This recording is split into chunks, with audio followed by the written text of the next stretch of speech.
Hi everyone and welcome back to the Crafty Yellow Camper, and today I'm sharing a lock and slide card with you, and I cased this card from a lady called Christine, and I'm not quite sure how to pronounce her surname, Verslewis. So if I've killed her surname by pronouncing it really badly, I humbly apologise. Anyway, back to the card. It's basically a gatefold card. Please excuse the noise if you can hear that in the background. I think my neighbours are having some kind of competition in their garden. It's getting quite rowdy.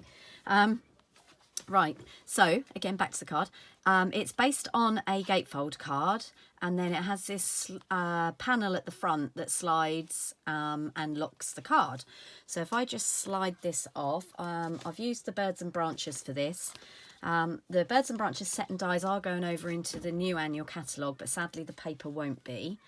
So I'm just going to slide this off. The paper also coordinates with the Free as a Bird stamp set, which luckily, again, the stamps and dies are going over to the new annual catalogue, which is one of the ones. Both these sets are lovely sets, and I love them to pieces, use them a lot. Okay, so here we've got a basic gatefold card. And I'm going to bring back in my trimmer and show you how to make the base for that. So I've used the basic white thick for this. For those of you that may or may not know, our Whisper White and our Whisper White thick cardstock are no longer in production. The factory that we had them produced in, I think I'm right in telling you, was unfortunately a COVID victim. So we now have basic white and basic white thick. Okay, so this is the thick, and this is half of an A4 sheet, cut lengthways at 10.5 centimetres. If you're not in the UK, you may have to adjust the measurements very slightly, and you can see here that it's been scored and folded. So you may have watched another one of my YouTube videos which talks you through how to make a basic gatefold card. And the principle of a gatefold card is that the two front sections, which are these flappy bits here, add up to the sum of the base, which this is the back of the card. So whatever width your entire card is, you need to divide that in half to get the measurements for this. Okay, hope that makes sense. So this card, piece of cardstock, I'm going to cut down English or UK cardstock. A standard A4 sheet is 29.7, I think. So I'm going to cut this down to 29, which gives us a better measurement. And it literally just takes that sliver off the end. And then what I'm going to do is score at 7.25 from each end of the card, and hope that that doesn't mess me up for my panels. Right, okay, so we've got our little marks in between here. So we want to go sort of there, score that. And then I'm going to take the cardstock out, turn it round, and do the same at the other end. You probably could work, I probably could work the measurements out for you, but it's just easier to flip the cardstock over. There we go. So we're done with that for the time being. So then what we're going to do is fold our ends in. You do want a little bit of a gap, because otherwise the locking mechanism will get jammed. Okay, so I'm going to fold that over there. And then I'm going to turn it over and burnish it from the back as well, because we want a nice crisp fold on there. Okay, so that's that. So that's the base of our card. And what I've done is I've cut some of the designer series paper that is going to go on there. And you can see where I've cut it. I've cut a poor little dicky bird in half. Anyway, that's those two panels. So if you are using pattern paper and you've cut it out of the same sections, then do try and pattern match. So I've got the tail of that bird there and the head of that bird there. We've decapitated him, but we won't worry too much about that. Okay, so I'm going to add that section to this panel here. Bear in mind I flipped that over. So if you're sticking your DSP on, lay it on flat and then work out which panel it needs to go on first, or you might end up with them the wrong way round when you shut the card. Okay, and obviously make sure you get them both the same way up if they've got a pattern that matches or that goes in a certain direction. Okay, so I'm going to stick this one on here. And the general rule of thumb for getting your designer series paper to the right size is to cut it 1/2 centimetre smaller than the piece of card you're sticking it on. So for instance, this card is 10.5 centimetres wide, so the paper's cut at 10 centimetres this way, and this section was 7.25 centimetres if you remember, so this paper will have been cut at 6.75. Okay, so that's our two fronts. Okay, and you can see our pattern matches and lines up there. Okay, now we need to make this panel. This is the mechanism that locks the card, and if I flip it over, you can see it's basically 4 sheets of cardstock, and they're stuck together in a sort of X shape. So I'm going to bring in my cardstock. So I've got 4 panels here that are all the same size, and they are, give you the measurements for those, they are 9 centimetres square. So each of these is 9 centimetres square. So 2 of them need to stay flat and 2 of them need to be folded in half. So I'm just going to fold those over and eyeball it. If you find it easier, you can score them. Obviously, they're 9 centimetres square, so if you do want to score them, you're going to be scoring at 4.5 centimetres. Okay, so that's one. Let's fold the other one. Again, I'm using the thick, basic white thick cardstock here, but you probably, bearing in mind that there are 4 layers, could get away with using the thinner cardstock.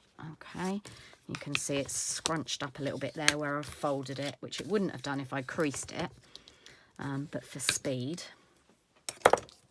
Also, you're not going to see these 2 pieces, so it doesn't really matter. So on one of our pieces, we're going to stick a matching piece or a coordinating piece of designer series paper, and you can see on this one I've made sure not to cut any birds in half or decapitate any. So I'm going to go ahead and stick that on to our piece of cardstock, which is going to be at the front. Okay, obviously it's square, so just make sure your paper is the right way up and try and get it level, she says. And this is why I use wet glue, because it gives us a little bit of wiggle room. Okay, so that's the front, so we can put that to one side, and I could have used the other side of the paper, but I like that. And I don't think it matters that it's the same. Okay, so with our other pieces, these need to be stuck to the back section in order to make our cross. And if I open that up again, hopefully you'll be able to see them stuck in there. So what we need to do is make sure that they butt up together in the middle when we stick them on to our piece of card at the back. So again, I'm using wet glue purely because it gives me a little bit of room to wiggle, and the Tombow multi-purpose glue does really stick well. You could use tape runner, but obviously you've got to make sure that these are lined up. Okay, so I'm just making sure that is level with that edge there and level with that edge there. And then I'm going to do the same thing on the other one. And when you're sticking them on, make sure that the folds are pointing to the middle of this piece of cardstock, otherwise this isn't going to work. You won't have your mechanism. Okay, so that's that one. We're going to stick this one on here, and we want those to butt up together and cover the back piece of that card. Okay, and you can see they're nice and tight there, and they are buttered up perfectly against each other. Give them a good press because we want these to stick really well. Okay, now we're obviously not going to see any of this, so I've made that a bit grubby with my sticky fingers. So what we're now going to do, this piece that we stuck the design series paper on earlier, We're now going to stick that on top of the whole lot to make a sandwich. I'm trying to not get glue too near the edges. Okay, so we're going to flip that over, and again, this is the bit that's really important that it does line up, because you don't want to see any of the cardstock at the back if you can avoid it. Okay, I think that's probably about as level as we're going to get. I've got glue on my fingers. Excuse me while I wipe that on my jeans. I always craft in jeans, never in anything that won't wash up on a decent wash. Okay, and we'll give that a rub there. Okay, now there aren't any sentiments in this bird and branches set. There are some in the Free as a Bird set, but sometimes I like to have a card that doesn't have a sentiment in it, because then I can decide what I'm going to use it for when I want to send it. So in the middle of this card, because I don't like to leave the middles blank, all I'm going to do is stamp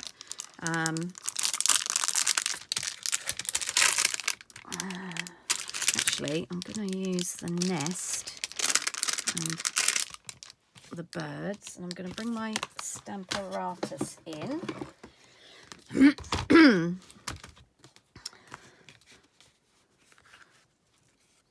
Yeah, that's not going to work, is it, actually? No. I'm going to have to use a block, aren't I? Don't be silly, Julia, you can't stamp in there. So I'm just going to grab, if you'll excuse me for 2 minutes, I'm just going to grab a couple of blocks. I sort of changed my mind about what I was going to do in this card while I've been chatting to you. So I'm going to put the nest on there. Now, ordinarily, I'd use a dark brown and either early espresso or soft suede, but I might want to write over the nest. So I'm going to ink this up in crumb cake. I'm going to stamp that nest in the middle there. Because I've stamped it in a pale colour,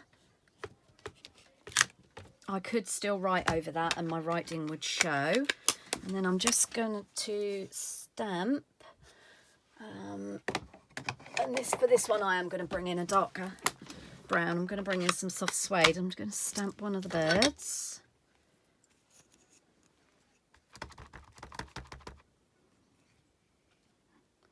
And that's going to be sitting on the nest. Okay, and I think that'll do, because I'm going to need to write over that. The only thing I am going to do is I'm going to bring in a pale blue, pale blue, pale blue, pale blue. What did I use to colour that with then? Thought I used a blender pen to colour that. Pale blue. Okay, so, yep, I'm going to bring in some Pool Party, I think, which is quite pale. I'll give the ink pad a squeeze, so we've got some on the back. This is an old style ink pad, which is easier to do this with than a modern one, but you can still do it with the new style. Okay, and I'm going to bring in a blender brush. These come in packs of 3. And they basically contain a clear fluid so that you can pick up the ink.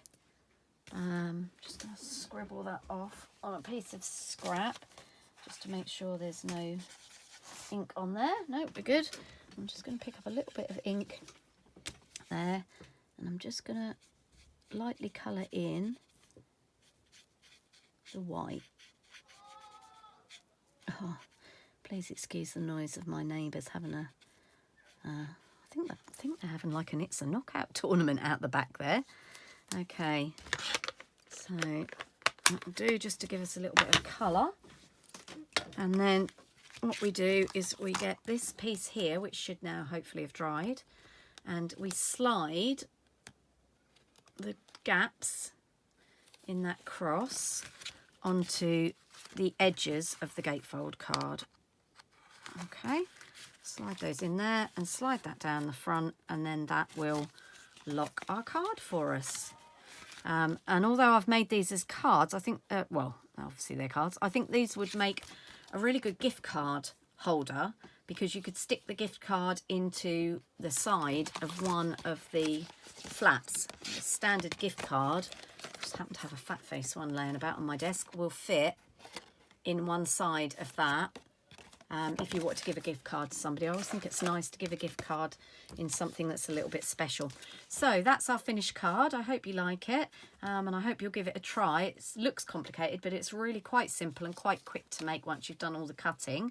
And I will be back soon, hopefully on YouTube, with some sneak peeks of new bits and pieces that are going to be in the catalogue when it launches on the 4th of May. So if you haven't got a catalogue and you'd like to get one, if you don't have a demonstrator currently, please feel free to contact me.